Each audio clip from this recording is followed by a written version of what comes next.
I'm Kevin Allison from the Marion County Soil and Water Conservation District.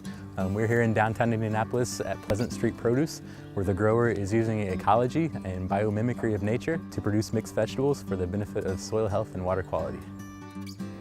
The way we're mimicking nature is by keeping a living root in the ground as much as possible. We can do this through intensive gardening through the summertime and early spring and late fall, and then we can use cover crops during times that normally would be fallow. This grower has actually had cover crops growing that were planted in the fall and now growing into the spring. So they've been capitalizing on photosynthesis, and we're basically turning carbon dioxide into sugars that will eventually feed our plants and feed ourselves. One good strategy is to plant transplants after spring growth cover crops. We're just chopping down the cover crop and planting the transplant right into it. It's good because when we leave that mulch on the soil surface, we get a lot of water conservation. We also keep that biology intact under the ground. So those microorganisms will be transferring nutrients back and forth from the plant to the soil, so we can have a good, healthy plant. Here's an example of a tomato plant that was transplanted into a cut down cover crop in the spring. Here we've got a lot of biomass or mulch sitting on top of the surface. Eventually this will decompose and the nutrients will become part of our soil and become available to this tomato transplant. So this mulch is thick enough to give us a good weed suppressing mat throughout a lot of the season. As it decomposes though, we may need to add a little bit of extra mulch. The idea is to just keep this covered throughout the season.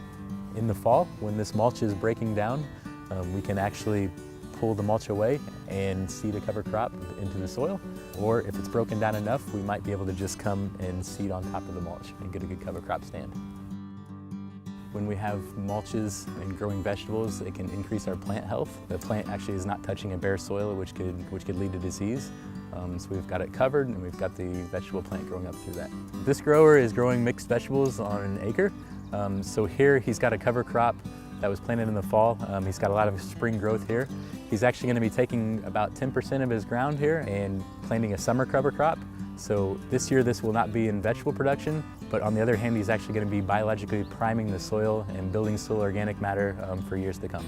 The reason that we try to promote gardening like this is because we want to promote a healthy biotic community in the soil. So we want a living soil that's going to be giving us nutrients. We don't want to be tilling very often or not at all. That really destroys the soil structure.